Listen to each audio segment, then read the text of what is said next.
내 이름은 순자. 오늘 여러분께 들려드릴 이야기는 내 인생에서 가장 부끄러우면서도 가장 많이 배운 한 해의 기록입니다. 72이 되던 그 봄에 나는 나보다 11살 어린 남자와 도장을 찍었습니다. 동네 사람들은 다 부러워했습니다. 어쩜 그렇게 좋은 인연을 만나셨냐고, 늦복이 터지셨다고. 그런데 결혼식을 올린 지 정확히 석 달이 지난 어느 새벽, 나는 그 집 부엌 한가운데서 한참을 떨었습니다. 사람들은 흔히 말합니다. 늙어서는 그저 자식 손주들 보는 재미로 살면 된다고, 새 사람 만나는 건 욕심이라고. 그런데 여러분, 한밤중에 빈집에서 눈을 떴을 때 옆자리가 차갑게 비어 있다는 그 느낌, 겪어보지 않은 사람은 모릅니다. 환갑이 넘어 이른이 되어도 사람의 가슴 한구석은 늘 누군가의 온기를 그리워합니다. 그 그리움이라는 게 나이를 가리지 않는다는 걸 그때 처음 알았습니다. 남편을 보내고 12년이 흐른 어느 봄날, 나는 동네 노인복지관에서 한 사람을 만났습니다.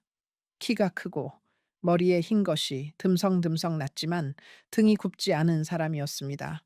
나이를 물었더니 61살이라고 했습니다. 나보다 11살이나 어린 사람이 어쩌다 노인복지관에 다니나 싶었는데 부인을 일찍 보내고 자식도 없이 혼자 산지 오래되어 그곳이 가장 편하다고 했습니다. 그 사람의 이름은 정씨. 말씨가 점잖고 웃을 때 입꼬리가 한쪽만 올라가는 사람이었습니다. 하지만 정확히 그 도장을 찍은 지 석 달 뒤 어느 새벽, 나는 부엌 식탁 앞에서 오랫동안 떨고 있었다. 식탁 위에는 종이 한 장만 놓여 있었고 그 종이를 보는 순간 떠올랐던 것은 며느리의 마지막 말들이었다. 나는 그 두 가지가 내 인생을 완전히 바꿔놓을 줄은 상상도 하지 못했다. 아직 가장 끔찍한 이야기는 하지도 않았으니 떠나지 마세요. 혹시 비슷한 외로움 속에 살고 있는 분이 있거나 어머니의 외로움을 가까이에서 지켜보고 있는 분이 있다면 부디 댓글로 답해 주세요. 여러분이라면 그 새벽에 어떻게 했을까요? 여러분의 댓글이 다른 사람들에게 큰 위로가 될 수도 있습니다. 남편이 떠난 건 내가 60살 가을이었습니다. 갑작스러운 병이었고 진단을 받은 지 2달 만에 나는 영정 앞에 섰습니다. 40년을 함께 산 사람이었습니다. 결혼 첫 해 단칸방에서 같이 라면 끓여 먹던 기억, 큰아들 낳고 산후조리 못해서 미역국만 끓여주던 그 사람의 서툰 손, 작은 딸 시집 보내고 둘이 마주 앉아 막걸리 한 잔 기울이던 저녁. 그 모든 시간이 한순간에 사진 한 장이 되어버렸습니다. 장례를 치르고 자식들이 다 돌아간 첫날 밤, 나는 안방 한가운데 앉아서 천장만 올려다봤습니다. 울지도 못했습니다. 눈물이 안 나오는 게 아니라 너무 많이 울어서 더 나올 게 없었던 겁니다. 그날부터 12년 동안 나는 매일 같은 시간에 일어나서 같은 자리에서 밥을 먹었습니다. 살아있는 게 아니라 그냥 시간을 흘려보내고 있었습니다. 큰아들 내외는 자주 전화를 했습니다.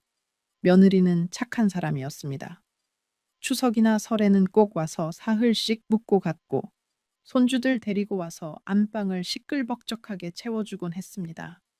그런데 여러분, 자식이 아무리 효자고 며느리가 아무리 착해도 그들은 그들의 삶이 있습니다.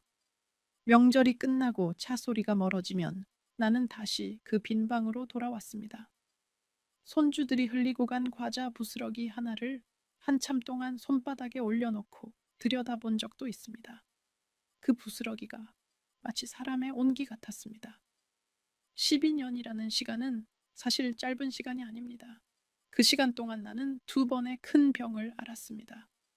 한 번은 위장이 안 좋아서 한 달간 입원했고, 한 번은 무릎 수술을 받았습니다. 2번 다 큰아들과 며느리가 와서 곁을 지켜줬습니다. 그런데 병원 침대에 누워 있을 때마다 옆자리에 누군가가 있었으면 좋겠다는 생각이 자꾸 들었습니다.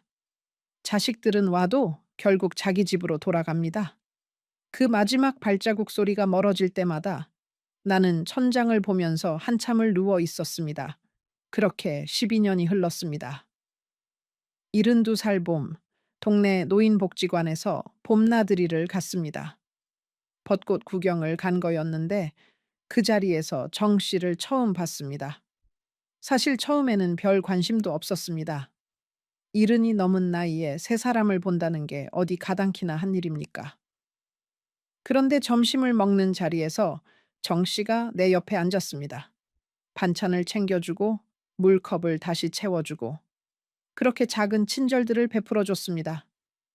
12년 만에 누군가가 내 밥상에서 그렇게 해준 사람이 있었습니다. 그날 집에 돌아와서 거울 앞에 앉았습니다.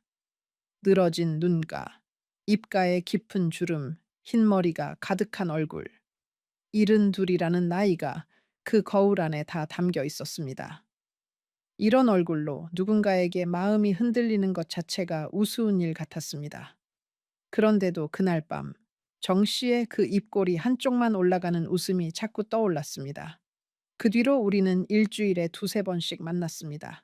처음에는 복지관에서, 그 다음에는 근처 공원에서, 나중에는 시장에서 같이 장을 보기도 했습니다.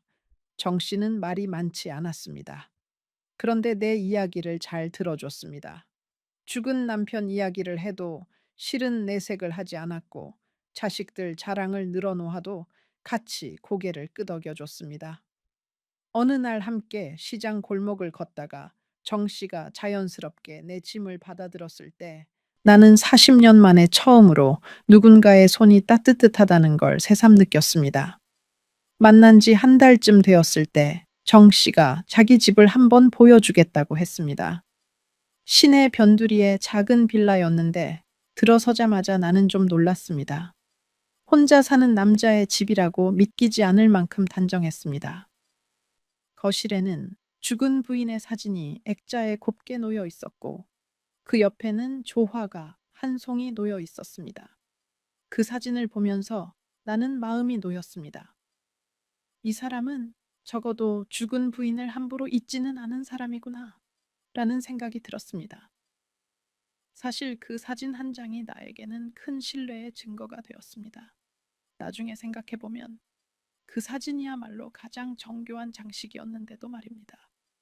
그날 정 씨는 직접 끓인 김치찌개를 대접했습니다. 묵은 김치에 두부를 큼직하게 썰어 넣은 평범한 찌개였는데 그 맛이 의외로 정성스러웠습니다. 식사를 마치고 차를 마시면서 정 씨가 자기 인생 이야기를 조금씩 털어놓았습니다. 평생 작은 사업을 하다가 부인이 떠난 뒤로 다 정리했다고 했습니다. 자식이 없는 게 한이라고 했고, 그래서인지 평생 누구한테 정을 붙여본 적이 없다고 했습니다. 그 말을 듣는데 나는 마음이 짠해졌습니다. 외로움이라는 게 어찌 나만의 것이겠냐 싶었습니다. 이 사람도 이 사람 나름의 외로움을 안고 살아왔구나.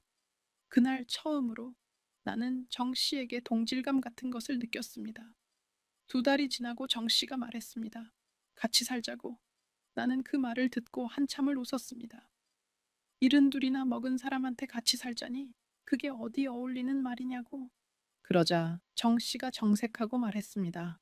나이는 숫자일 뿐이고 자기는 평생 외로움을 안고 살았는데 이제 누군가와 마지막 길을 같이 걷고 싶다고. 그 말이 어찌나 진지하던지 나는 그 자리에서 마음이 흔들렸습니다. 문제는 자식들이었습니다. 큰아들에게 전화로 그 이야기를 꺼냈을 때 수화기 너머에서 한참 동안 침묵이 흘렀습니다. 그러더니 큰아들이 작은 목소리로 말했습니다. 어머니, 그 사람 몇 살이라고 하셨죠? 61살이라고. 큰아들이 다시 침묵했습니다.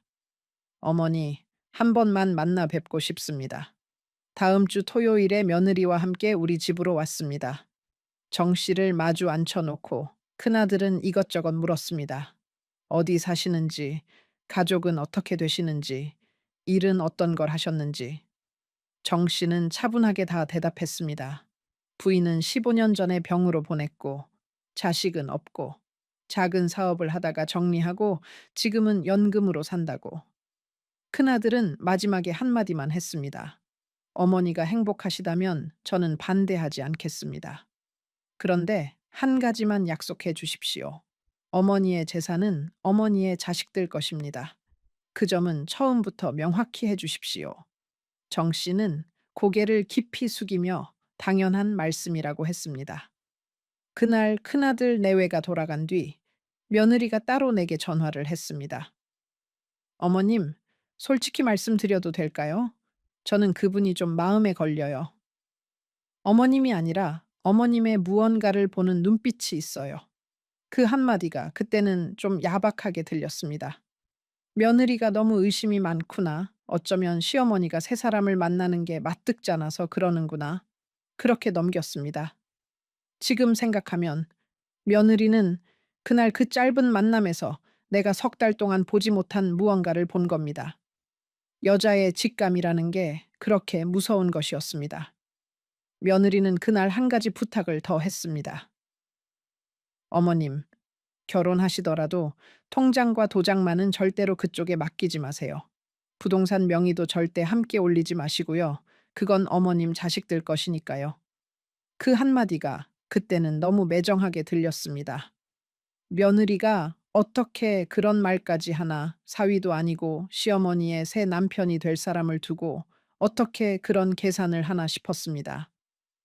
그런데 며느리는 평생 처음으로 자기 입에서 그런 말이 나오는 것 자체가 부끄럽다며 죄송하다고 했습니다. 어머님, 정말 죄송하지만 이 한 가지만 꼭 약속해 주세요. 나는 알겠다고 했습니다. 그 약속이 결국 나를 살릴 줄은 그때는 몰랐습니다. 작은 딸은 미국에서 화상통화로 이야기를 들었습니다. 처음에는 놀라더니 결국 눈물을 글썽이며 말했습니다. 엄마, 엄마가 행복하면 그게 저한테도 행복이에요. 잘 결정하셨어요. 그 한마디에 나는 또 한참을 울었습니다.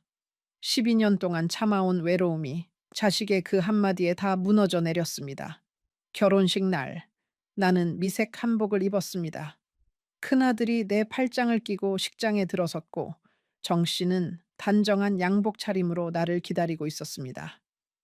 식이 끝나고 사진을 찍을 때 정 씨 쪽에는 친척이 거의 없었습니다. 멀리 사촌 동생 하나, 그리고 옛 직장 동료 두엇. 그뿐이었습니다. 그때 나는 마음이 좀 짠했습니다. 평생 외롭게 살아온 사람의 인생이 그 빈자리에 다 보였습니다. 내가 이 사람을 따뜻하게 해주리라. 마지막 길을 같이 걸어주리라. 그렇게 다짐했습니다. 그런데 그 결혼식 날 한 가지 묘한 일이 있었습니다. 정 씨의 옛 직장 동료라는 한 남자가 식이 끝나고 나에게 다가왔습니다. 환갑이 좀 넘어 보이는 사람이었는데 술을 좀 한 듯 얼굴이 붉었습니다. 그 사람이 내 손을 잡고 한참을 흔들면서 말했습니다. 사모님, 잘 사셔야 합니다. 정형이 그동안 고생을 많이 했어요. 부디 잘 봐주시고 너무 깊이 들어가지는 마세요. 그 마지막 한마디가 묘했습니다. 너무 깊이 들어가지는 말라니 이게 무슨 뜻일까? 나는 그저 술 취한 사람의 횡설수설로 넘겼습니다. 그러나 그 한마디가 2달이 지난 어느 밤에 자꾸 떠올랐습니다. 신혼집은 정 씨가 살던 그 빌라였습니다. 시내 변두리의 작은 빌라 2층, 방 2개에 거실이 있는 단정한 집이었습니다. 동네 사람들이 우리를 보고 부럽다고 했습니다. 나이 차이가 11살이나 되는데도 정 씨가 너무 잘 챙긴다고. 어디를 가든 손을 잡아주고 무거운 짐은 다 들어주고 식당에 가면 반찬을 챙겨주는 모습. 그게 다 진심처럼 보였습니다. 사실은 진심이었는지 연기였는지 아니면 둘 다였는지 지금도 잘 모르겠습니다. 처음 한 달은 정말 행복했습니다.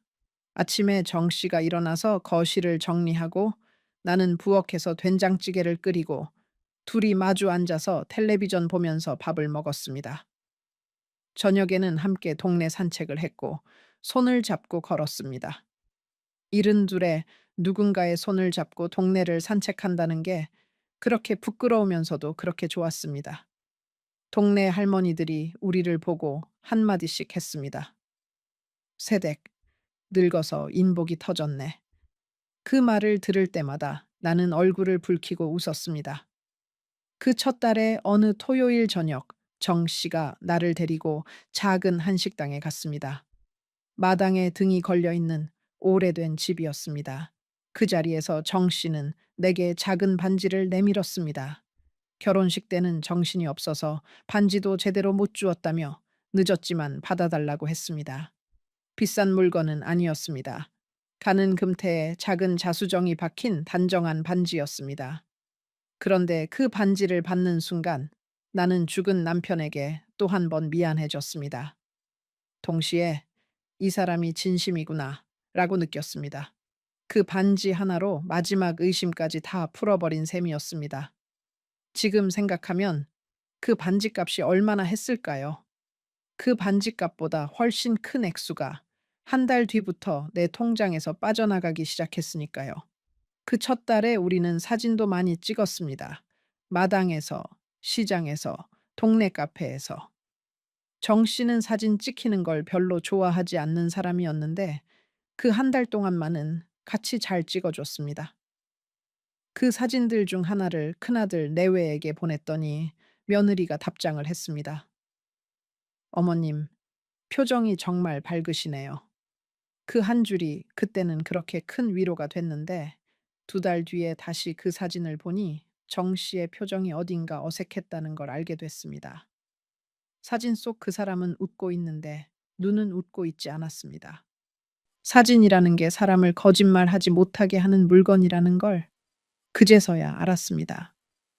그런데 한 달이 지난 어느 날부터 작은 변화들이 시작됐습니다. 처음에는 정말 사소한 것들이었습니다. 정 씨가 외출하는 시간이 점점 늘어났습니다. 옛 친구를 만난다고 했고, 사업할 때 알던 사람들과 가끔 차 한잔 한다고 했습니다. 처음에는 그러려니 했습니다. 평생 활동적으로 살았던 사람이 갑자기 집에만 있을 수는 없는 법이니까요. 그런데 외출이 점점 잦아지고 들어오는 시간도 점점 늦어졌습니다. 그 무렵부터 정 씨의 휴대폰이 자주 울렸습니다. 전화가 오면 정 씨는 베란다로 나가서 받았습니다. 처음에는 그냥 옛 친구들과의 통화겠거니 했습니다. 그런데 베란다에서 통화하는 정 씨의 목소리가 이상했습니다. 평소에는 점잖은 사람이었는데 통화할 때는 목소리가 갑자기 부드러워졌습니다. 그것도 누군가에게 다정하게 속삭이는 듯한 목소리였습니다. 한 번은 베란다 문이 살짝 열려 있었는데 정 씨가 작은 목소리로 누군가의 이름을 부르는 게 들렸습니다. 어떤 여자 이름이었습니다. 그날 나는 그 이름을 마음속에 새겼지만 입 밖에 내지는 않았습니다. 늙은 사람이 의심부터 하면 못 쓴다고 평생 그렇게 배워왔으니까요. 그 무렵 동네 떡집 아주머니가 가끔 나에게 묘한 말을 했습니다. 새댁 양반, 요즘 잘 지내시지요? 그러면서 한 번씩 한숨을 쉬었습니다. 처음에는 그냥 인사인 줄 알았는데 어느 날 떡을 사면서 내가 정 씨의 이야기를 살짝 했더니 떡집 아주머니가 손을 흔들며 말을 끊었습니다. 새댁 양반, 늙어서는 자기 통장은 자기가 꼭 쥐고 있어야 해요. 부부라도 그래야 해요. 그 한마디가 그렇게 묘했습니다. 동네 사람들 사이에는 어떤 말이 돌고 있구나 싶었습니다. 그러나 나는 그 말을 자세히 묻지 않았습니다. 묻기가 무서웠습니다. 듣고 싶지 않은 대답이 나올까봐 늙은 사람의 자존심이 그걸 막았습니다. 또 한 가지 작은 일이 있었습니다. 결혼 후 한 달쯤 되었을 때 정 씨의 옷장을 정리하다가 안주머니에서 작은 메모지 한 장이 나왔습니다. 거기에는 어떤 은행 이름과 계좌번호 한 줄이 적혀 있었는데 그 아래에 적힌 이름이 정 씨의 이름이 아니었습니다. 어떤 여자 이름이었습니다. 나는 그 메모지를 한참 들여다보다가 다시 안주머니에 그대로 넣어두었습니다. 못 본 척했습니다. 결혼한 사람이 남편의 안주머니를 뒤졌다는 게 부끄러웠고 그 메모가 무슨 뜻인지 직접 묻기도 무서웠습니다. 그때 한 번이라도 그 메모에 대해 물었다면 어쩌면 모든 것이 달라졌을지도 모릅니다. 그러나 나는 묻지 못했습니다. 부부 사이에 모든 것을 다 묻고 살 수는 없다는 게 평생의 신념이었으니까요. 결혼한 지 한 달 반이 지난 어느 저녁 정 씨가 처음으로 돈 이야기를 꺼냈습니다. 옛날 사업하던 친구가 어려워졌는데 잠깐만 도와주면 된다고. 1,000만 원만 빌려달라고. 2달 안에 갚을 수 있다고. 나는 그 말을 듣고 한참을 망설였습니다. 큰아들이 했던 그 말이 떠올랐습니다. 어머니의 재산은 어머니의 자식들 것이라는 그 말. 그런데 정 씨가 말했습니다. 사람 살리는 일이고 자기가 책임지고 갚을 거라고. 결국 나는 통장에서 돈을 찾아서 정 씨에게 줬습니다. 그 1,000만 원을 건네고 돌아오는 길에 나는 마음이 무거웠습니다. 며느리의 그 부탁이 자꾸 떠올랐기 때문입니다. 통장은 어머님이 직접 관리하시고 큰 돈은 절대 그쪽에 맡기지 마시라는 그 부탁. 그런데 통장은 내가 들고 있었지만 결국 그 통장에서 돈을 빼서 정 씨에게 준 셈이었습니다. 며느리에게 미안했습니다. 그러나 부부가 됐는데 자식들 눈치를 보면서 사는 것도 못할 일 같았습니다. 그날 밤 나는 자식들에게 죄송하다는 마음으로 잠이 들었습니다. 그 마음 자체가 이미 함정에 빠진 신호였다는 걸 그땐 몰랐습니다. 여러분, 그 1,000만 원이 시작이었습니다. 그 뒤로 보름이 지나서 또 한 번 친구의 친구가 어려워졌다며 500만 원을 부탁했습니다. 그 다음에는 자기가 옛날에 다니던 절에 시주를 좀 해야 한다며 300만 원을 가져갔습니다. 그리고 또 그 다음에는 내가 도저히 거절할 수 없는 이유를 들이댔습니다. 자기가 옛날에 진 빚이 있는데 그게 나한테 누가 될까봐 빨리 정리하고 싶다고. 그러면서 한참을 울먹였습니다. 그 눈물을 보고 나는 또 한 번 통장을 열었습니다. 돈을 줄 때마다 정 씨는 영수증 같은 종이를 한 장씩 보여줬습니다. 어디서 받은 차용증이라며. 그게 진짜였는지 가짜였는지는 모릅니다. 다만 그 종이를 보여주는 정 씨의 손길이 매번 그렇게 정성스러웠습니다. 마치 내 마지막 의심까지 다 풀어주려는 듯이 종이의 모서리를 가지런히 맞추고 도장에 찍힌 자리를 손가락으로 짚어가며 설명했습니다. 늙은 사람의 눈에는 그 정성이 진심처럼 보였습니다. 그러나 사람을 속이려는 사람은 진심처럼 보이는 정성을 가장 잘 만들어내는 법입니다. 나중에 생각해보면 그 종이 중에 한 장도 진짜였던 게 없습니다.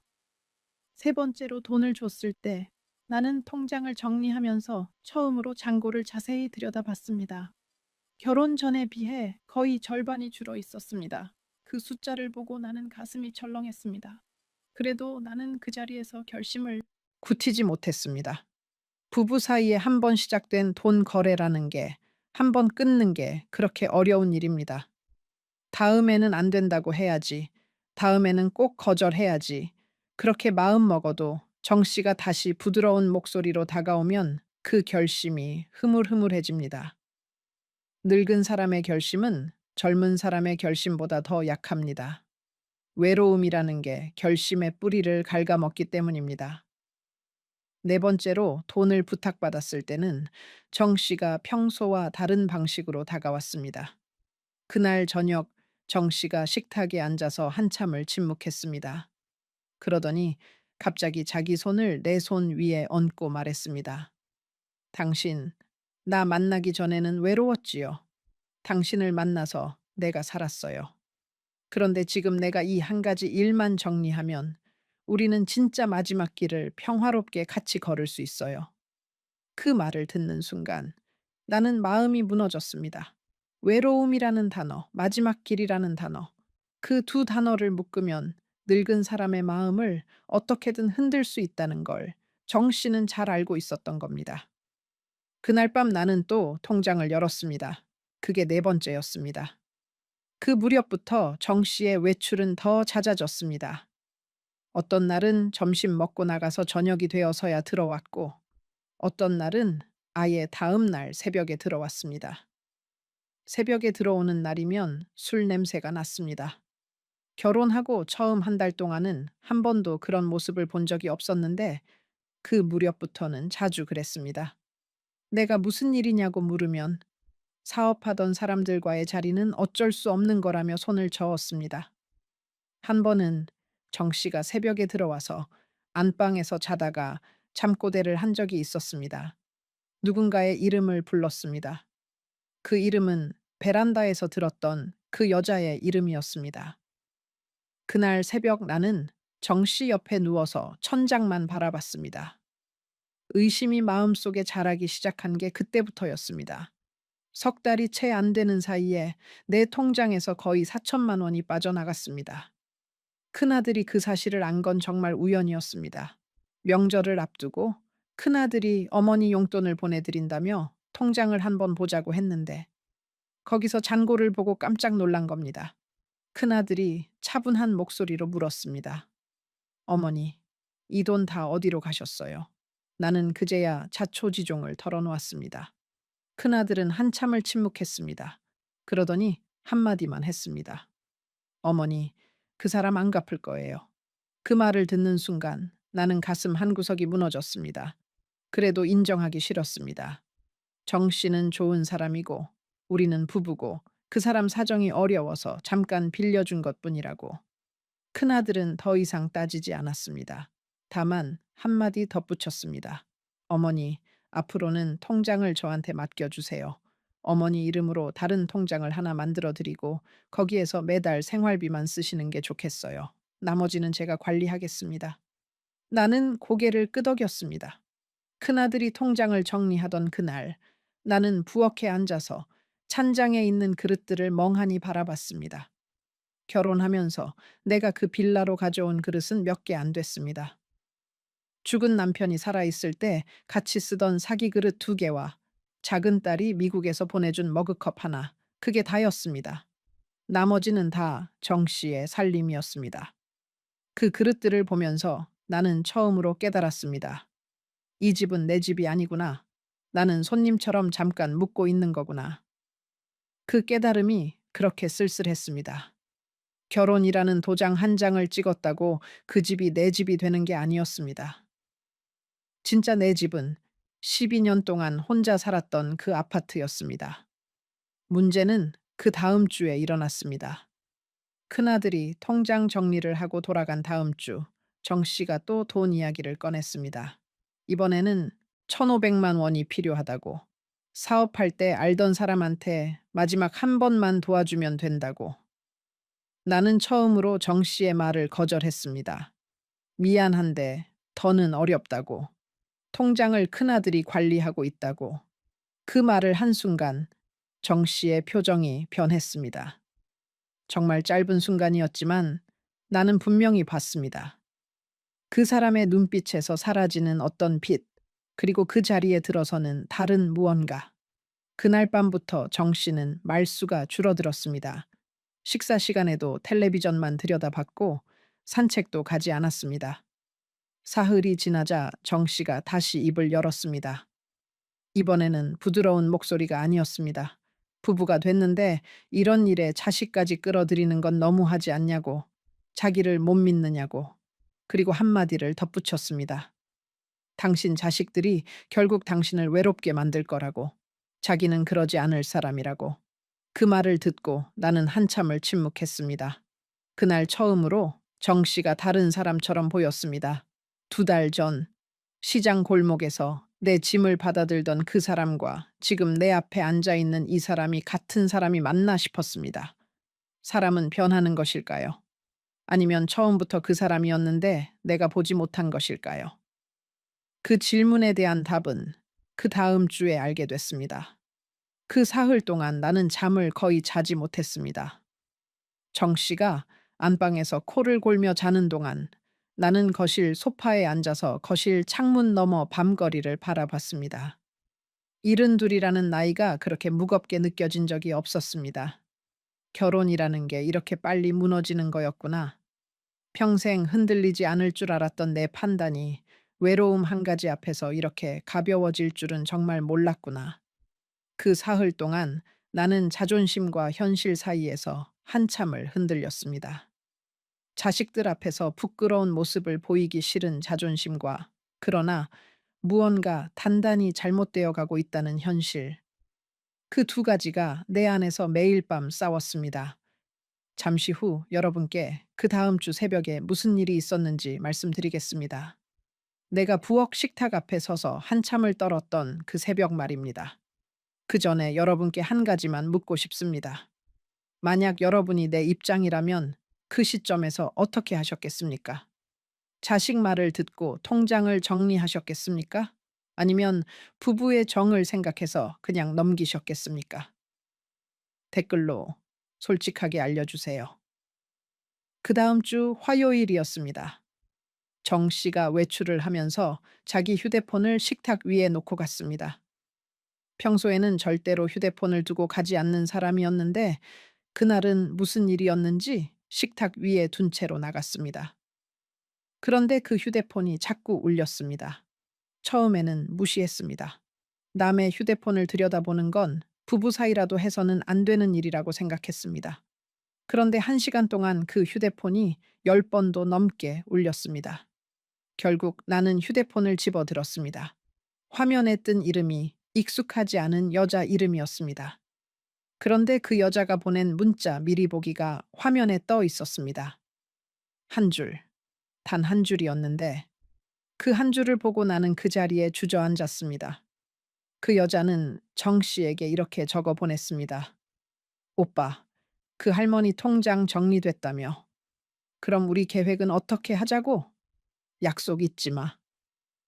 여러분, 그 한 줄을 본 순간 내가 어떤 기분이었는지 글로 다 표현할 수가 없습니다. 다리에 힘이 빠져서 그 자리에 주저앉았습니다. 그런데 신기하게도 머리는 차가웠습니다. 휴대폰을 다시 식탁 위에 그대로 두고 손을 떨면서 부엌으로 갔습니다. 물을 한 잔 마시고 거실로 돌아와서 평소처럼 텔레비전을 켰습니다. 정 씨가 들어오면 평소와 똑같이 행동해야 했습니다. 그 한 가지만 머릿속에 있었습니다. 거실 소파에 앉아서 텔레비전을 보는 척하면서 나는 그 한 줄을 머릿속으로 몇 번이나 다시 읽었습니다. 그 할머니, 그게 나였습니다. 통장 정리됐다며 그건 큰아들이 통장을 가져간 일이었습니다.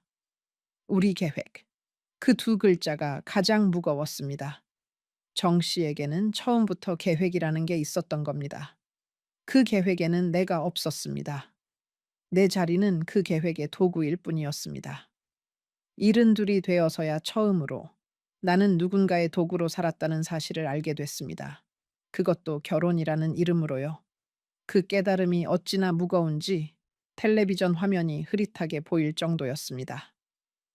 소파에 앉아 있는 동안 한 가지 또 떠올랐습니다. 결혼식 날 술 취한 그 옛 직장 동료가 했던 그 마지막 한마디. 너무 깊이 들어가지는 마세요. 그 한마디가 그제서야 무슨 뜻인지 알 것 같았습니다. 그 사람은 정 씨가 어떤 사람인지 어느 정도 알고 있었던 겁니다. 그래서 차마 다 말하지는 못하고 그 한마디만 슬쩍 흘리고 간 거였습니다. 결혼식 날 그 한마디를 흘려들은 게 결국 나를 여기까지 끌고 온 셈입니다.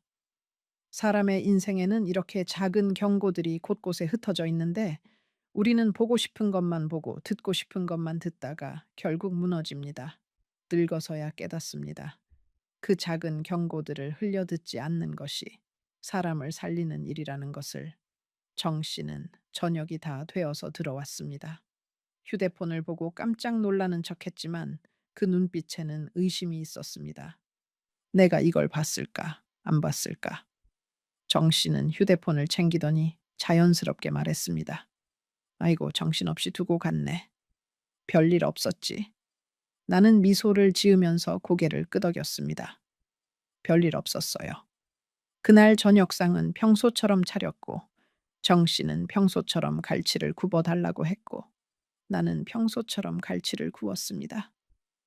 그러나 그 식탁에 마주 앉은 두 사람은 더 이상 부부가 아니었습니다. 저녁상을 차리는 동안 손이 자꾸 떨렸습니다. 갈치를 굽다가 한 번은 뒤집개를 떨어뜨릴 뻔했습니다. 정 씨가 부엌 쪽을 한 번 쳐다봤습니다. 무슨 일이냐고 묻는 듯한 눈빛이었습니다. 나는 어색하게 웃으면서 늙어서 손이 가끔 흔들린다고 했습니다. 정 씨가 다시 거실로 돌아갔습니다. 그 짧은 순간이 평생 가장 길게 느껴졌습니다. 사람을 속이는 일이 그렇게 어려운 일이라는 걸 그날 처음 알았습니다. 마음이 차가워도 표정은 따뜻해야 했고, 손이 떨려도 칼질은 평소처럼 해야 했습니다.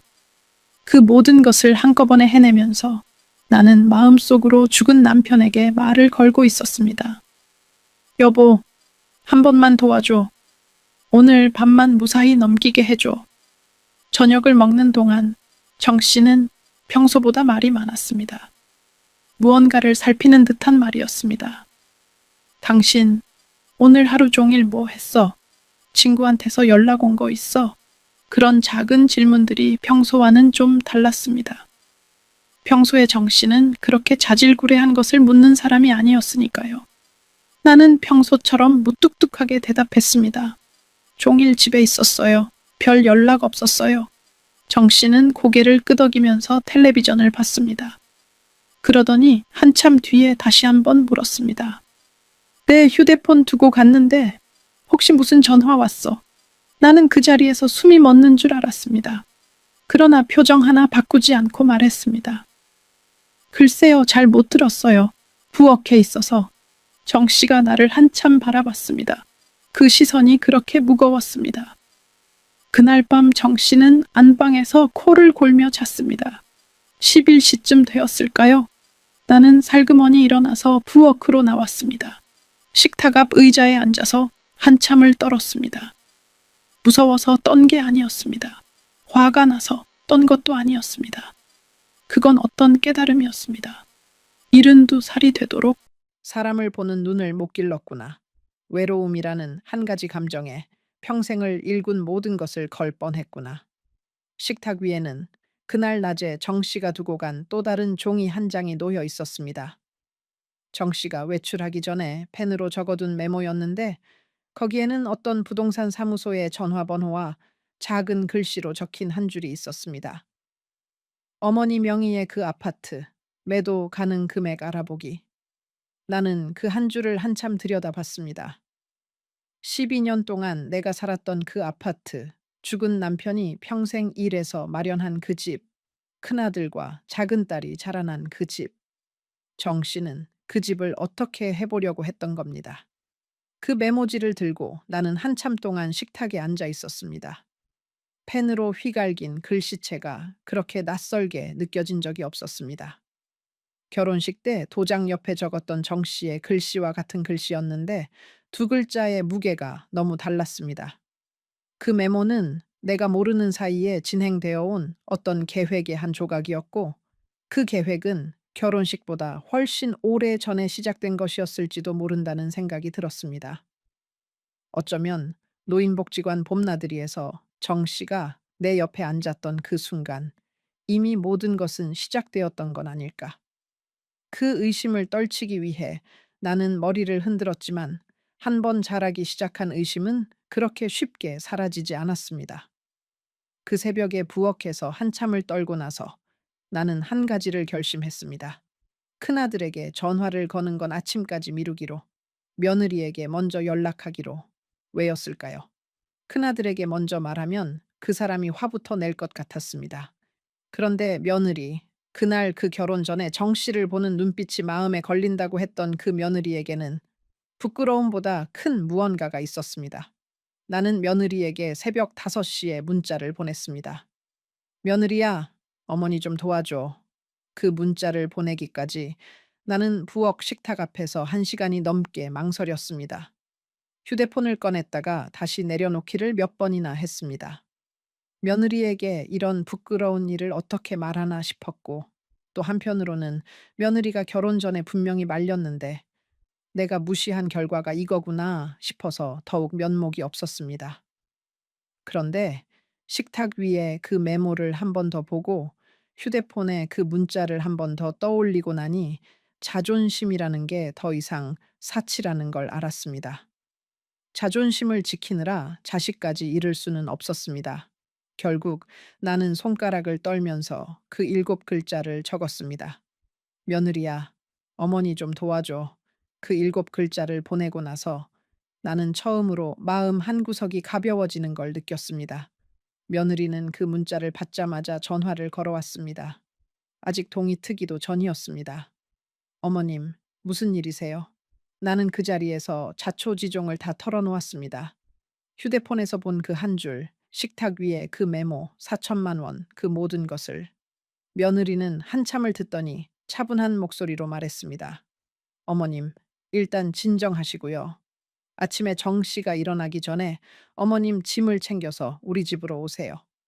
짐은 많이 챙기지 마시고 통장과 도장과 신분증, 그리고 옷 한두 벌만 챙기세요. 큰애 아빠한테는 제가 말씀드리겠습니다. 어머님, 죄송하지만 한 가지만 부탁드릴게요. 어머님이 그 집에서 나오실 때까지 절대로 정 씨에게 들키시면 안 됩니다. 며느리의 그 차분한 목소리가 그 새벽에 내게는 정말 큰 힘이었습니다. 사람이라는 게 가장 절망적인 순간에 가장 차분한 목소리를 들으면 마음이 다시 단단해집니다. 며느리는 한 번도 어머님 어쩌다 그러셨어요? 라고 묻지 않았습니다. 한 번도 한심해 하지 않았습니다. 그저 다음에 무엇을 해야 하는지를 차근차근 알려줬습니다. 자식이라는 게, 며느리라는 게 그런 자리구나. 부모가 무너지는 순간에 부모를 일으켜 세우는 자리. 그 자리에 며느리가 있어줘서 나는 그 새벽을 견딜 수 있었습니다. 전화를 끊고 나는 한 가지 작은 계획을 세웠습니다. 첫째, 다음 날 아침 절대로 평소와 다른 모습을 보이지 말 것. 둘째, 아침 식사를 차리고 나서 자연스럽게 외출 핑계를 만들 것. 셋째, 통장과 도장은 가방 안쪽 깊숙이 넣어두고 옷가지 같은 건 두 벌만 챙길 것. 옷가지를 많이 챙기면 정 씨가 의심할 테니까요. 넷째, 집을 나서면 골목을 두 번 돌아서 큰 길로 나간 뒤에야 택시를 잡을 것. 다섯째, 그 모든 일이 끝날 때까지 절대로 큰 소리를 내지 말 것. 그 다섯 가지를 마음속에서 몇 번이나 되뇌었습니다. 마치 어렸을 적 시험 보기 전에 오은 영어 단어처럼 한 글자도 틀리지 않으려고 애썼습니다. 늙은 사람의 머리가 그날 새벽만큼은 또렷했습니다. 며느리는 그 문자를 받자마자 전화를 걸어왔습니다. 아직 동이 트기도 전이었습니다. 어머님, 무슨 일이세요? 나는 그 자리에서 자초지종을 다 털어놓았습니다. 휴대폰에서 본 그 한 줄, 식탁 위에 그 메모, 4천만 원, 그 모든 것을. 며느리는 한참을 듣더니 차분한 목소리로 말했습니다. 어머님, 일단 진정하시고요. 아침에 정 씨가 일어나기 전에 어머님 짐을 챙겨서 우리 집으로 오세요. 짐은 많이 챙기지 마시고 통장과 도장과 신분증, 그리고 옷 한두 벌만 챙기세요. 큰애 아빠한테는 제가 말씀드리겠습니다. 어머님, 죄송하지만 한 가지만 부탁드릴게요. 어머님이 그 집에서 나오실 때까지 절대로 정 씨에게 들키시면 안 됩니다. 며느리의 그 차분한 목소리가 그 새벽에 나에게는 정말 큰 힘이었습니다. 사람이라는 게 가장 절망적인 순간에 가장 차분한 목소리를 들으면 마음이 다시 단단해집니다. 며느리는 한 번도 어머님 어쩌다 그러셨어요? 라고 묻지 않았습니다. 한 번도 한심해 하지 않았습니다. 그저 다음에 무엇을 해야 하는지를 차근차근 알려줬습니다. 자식이라는 게, 며느리라는 게 그런 자리구나. 부모가 무너지는 순간에 부모를 일으켜 세우는 자리. 그 자리에 며느리가 있어줘서 나는 그 새벽을 견딜 수 있었습니다. 날이 밝자마자 나는 평소처럼 일어나서 아침을 차렸습니다. 정 씨가 일어났을 때 나는 식탁에 앉아서 먼저 인사를 건넸습니다. 잘 잤어요. 정 씨도 평소처럼 신문을 펼쳤습니다. 그 모습을 보면서 나는 마음이 묘하게 차분해졌습니다. 두려움도 분노도 다 가라앉고 그저 다음 행동만 머릿속에 있었습니다. 식사를 마치고 나서 나는 정 씨에게 말했습니다. 친구를 만나러 시내에 다녀오겠다고. 정 씨는 고개만 끄덕였습니다. 평소대로 옷을 챙겨 입고 작은 손가방 하나만 들고 집을 나섰습니다.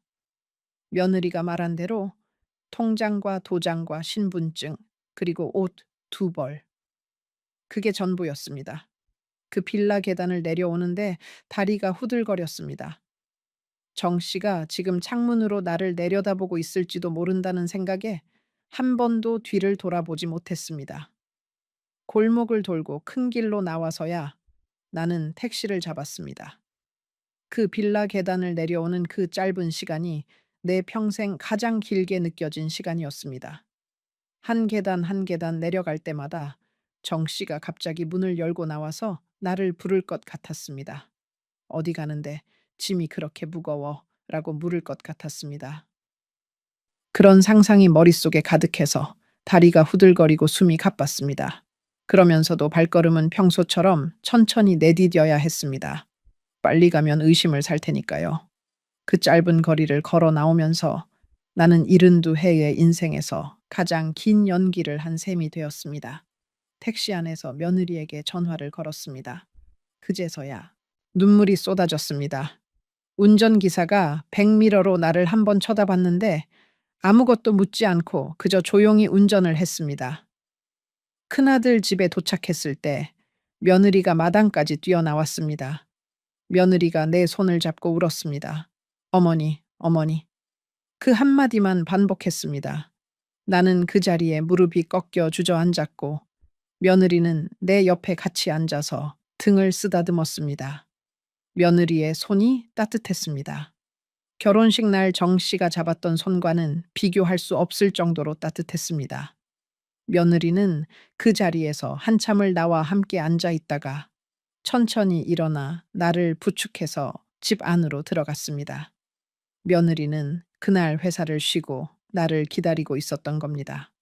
거실에는 따뜻한 미음이 끓고 있었고 작은 방에는 새 이불이 깔려 있었습니다. 모든 것이 미리 준비되어 있었습니다. 며느리는 새벽 5시에 내 문자를 받자마자 회사에 휴가를 내고 시장에 가서 미음 끓일 재료를 사오고 손님방을 정리하고 그렇게 다 준비해 놓고 나를 기다린 겁니다.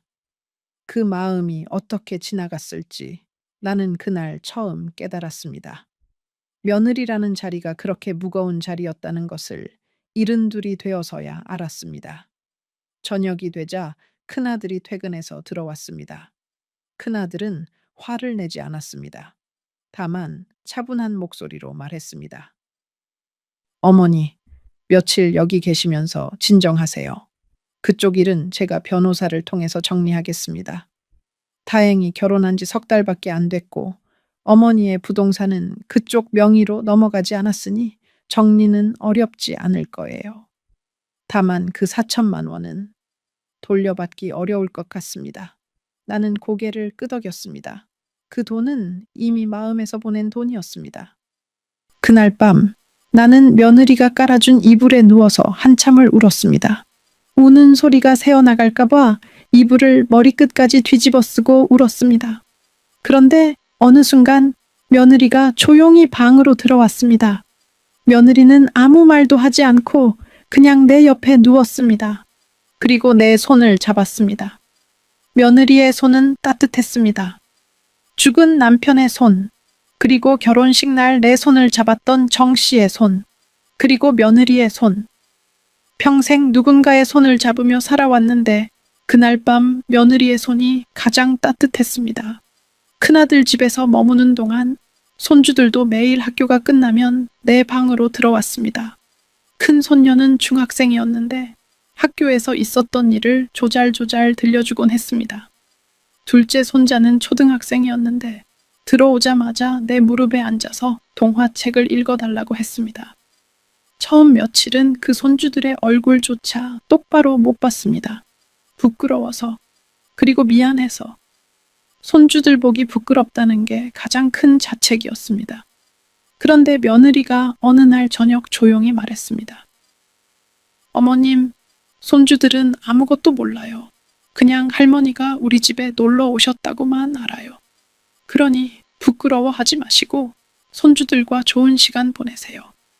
그 말에 나는 또 마음이 무너졌습니다.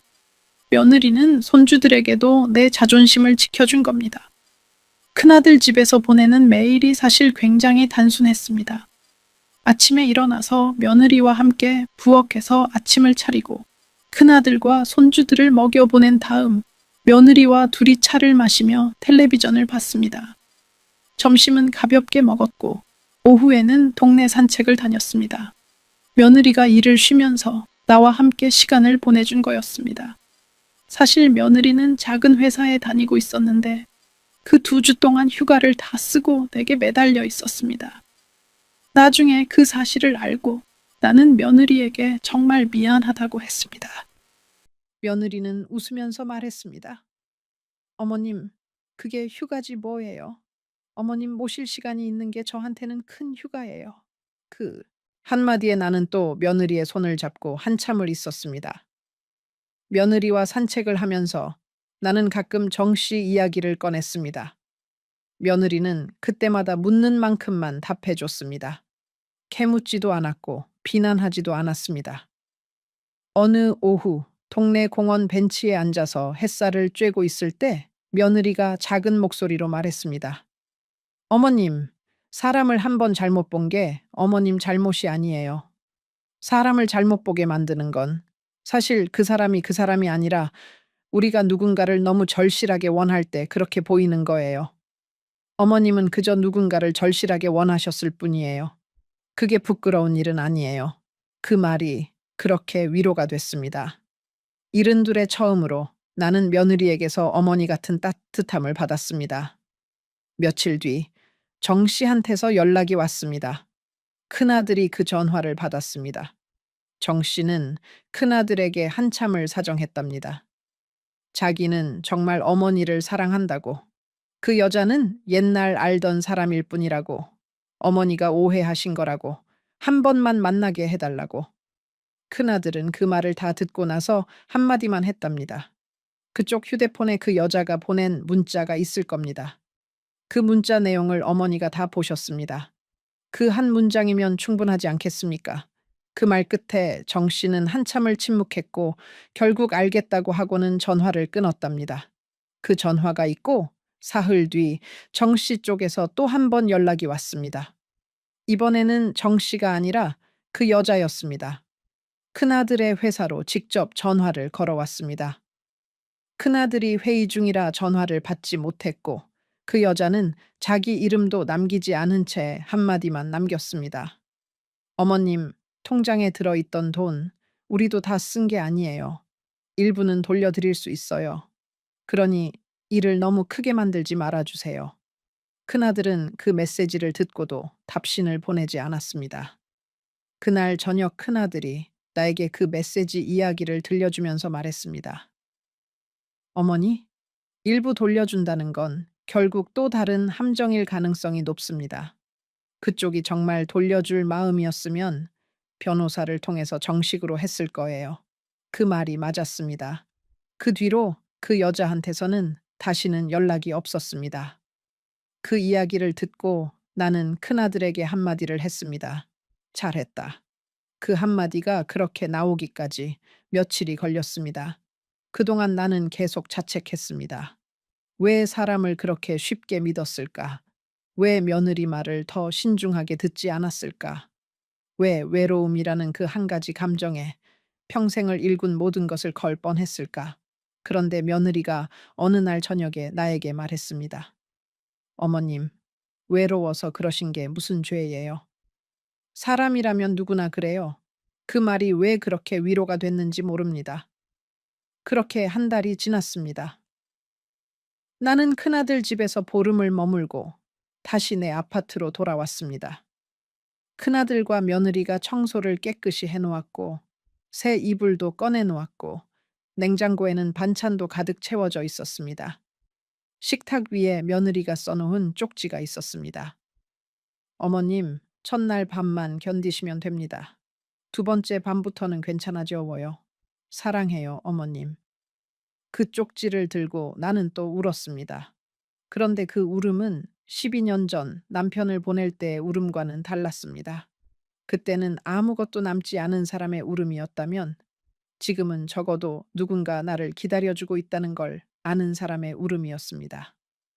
그 차이가 얼마나 큰지 겪어본 사람만 압니다. 정 씨와의 정리는 큰아들이 변호사와 함께 다 마쳤습니다. 결혼은 무효 처리됐고 나는 다시 호적상으로도 혼자가 되었습니다. 한 가지 다행이라면 그 사람이 내 부동산에 손대기 전에 빠져나온 덕에 자식들에게 남겨줄 마지막 자리는 지킬 수 있었다는 겁니다. 4천만 원은 잃었지만 큰아들이 말했습니다.